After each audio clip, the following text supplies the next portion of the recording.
Many of you PC gamers are becoming increasingly more interested in the latest Skytech pre-builds. We actually did a poll and an overwhelming majority specifically wanted to see what the latest Skytech Blaze had to offer. So due to high demand, we're going to take you through our full experience and help you decide if it's actually worth it in this 100% honest and unbiased review of the Skytech Blaze 4.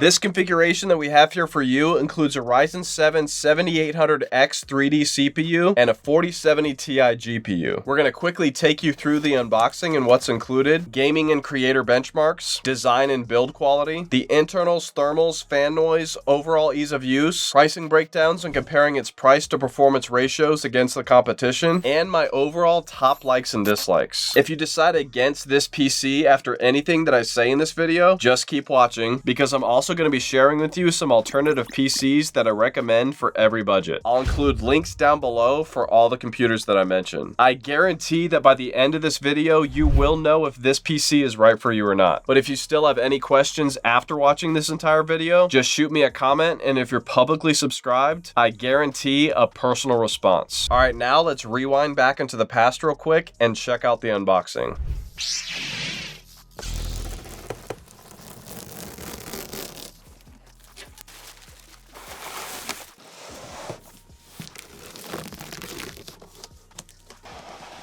Included with this computer is your typical beefy power cable, a standard RGB membrane keyboard. Nothing too fancy, but still looks pretty cool when it's lit. And then we've also got Skytech's new honeycomb ventilation gaming mouse, which is actually really cool. Awesome for minimizing hand sweat during long gaming sessions. That red dashed cord is kind of cheesy in my opinion though. And then we've got your Wi-Fi antennas. And then we've got your typical Skytech folder with a maintenance guide, troubleshooting guide, and quality control certificate.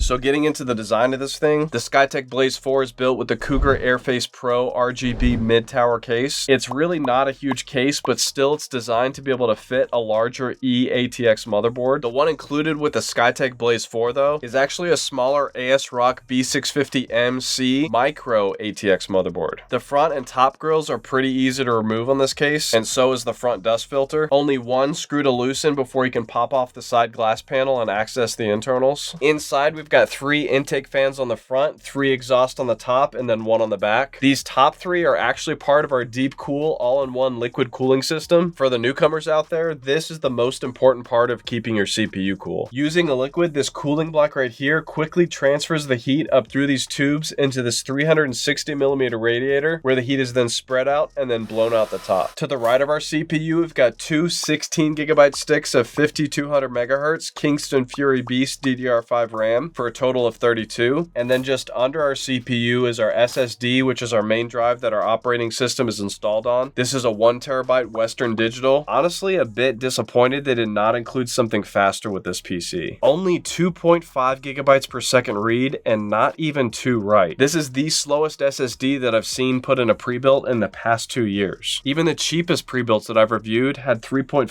GB per second read. And the top tier pre-builts are double even that. It's not a huge deal if you're not constantly copying large files. I just feel like they could have done better here. Underneath the SSD, the most important part of this build, our PNY GeForce RTX 4070 Ti GPU. Never been a huge fan of PNY's boxy idea of a design for their GPUs, but it's not the ugliest that I've seen. One unique thing about this case that I really love is that it actually includes a GPU holder right here. Most cases don't have this, but I think it's pretty necessary to keep those more expensive and heavier GPUs from bending. Behind the GPU, we've got 3 more PCIe slots for any expansion cards that you might want to add, but only the bottom one is actually accessible and not blocked by the GPU. And then next to that bottom PCIe, we've got 1 more SSD slot for more high-speed storage. Then swinging around to the back and removing the back panel, we can see some pretty messy cable management, 2 additional 2.5-inch SATA SSDs, and in the bottom left corner, 2 bays for traditional 3.5-inch mechanical hard drives. In the bottom slot, they actually gave us this box right here, which includes a a handy user manual for the case, a bunch of screws, and some fan cables. And then lastly, we've got a Montech Gamma 2 750 watt 80 plus gold power supply. This one is unfortunately not modular, so if you ever want to upgrade or replace your PSU, you're gonna have to rerun all your cables. For the ports on the top, we've got a power button, RGB button, headphone and microphone combo jack, one USB-C, and 3 USB-A ports. On the back, one HDMI, a BIOS flashback button for easier BIOS updates, one USB-C, 7 USB-A ports, an RJ45 Ethernet port, 3 audio ports, and lastly on the back of our 4070 Ti GPU, one HDMI, and 3 display ports. For the software, the main program included with Skytech pre-builds is the Signal RGB app. Probably the coolest amount of animated RGB presets that I've seen. Unfortunately, a lot of them are only on the Pro version though, which costs $5 a month. With that, you also get PC monitoring and cooling controls. I actually paid for the Pro version to check this out and was honestly a bit disappointed. I'm just so used to pre-builds having all of that for free. And the cooling controls tab showed that this software wasn't even compatible with my fans. So the Pro version is definitely a waste of money if you wanted that for fan controlling. It sometimes worked with the GPU fans, but the other 7 fans in this case didn't even show up. So all of my fan controlling had to be done within the BIOS. Luckily, there was a lot of control within the BIOS overall, but a lot of people don't want to have to restart their computer just to access basic controls. As far as the fan noise, these were my results after testing each of the main fan profiles. In quiet mode, it was just a little over 41.2 decibels.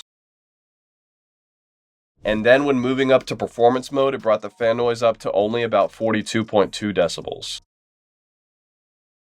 You can see in both quiet mode and performance mode while gaming that this PC proved to be one of the quietest that I've ever tested. Now, as far as the thermals, you can see in our thermal imaging time-lapse from computer off to full-on gaming that just like most gaming PCs, heat does start to build up against the glass right next to the GPU. Opening up the glass panel reveals in detail what's happening as the side of the 4070 Ti GPU does generate quite a bit of heat. Most of that heat successfully escaped out the back and top exhaust fans though. The large majority of our thermal testing was spent in actual gameplay though. These were our CPU temps for several different games at 1080p. You can see that compared to other similar spec pre-builds that these temperatures were about average. And then averaging all 1080p gaming temps data together on the last 30 PCs gives us an even better overall perspective on how it stacks up against the competition. This shows it to be on average cooler than most of the other gaming PCs that we've tested. Similar results with our 4K tests with the third coolest average CPU temperatures that we've ever seen in the history of our testing. Sorting this chart by the GPU temperatures though, showed this 4070 Ti to be the third hottest GPU that we've ever seen. The coolest that we've ever seen was that Origin PC Genesis that we tested. That one had a water-cooled GPU though, and was way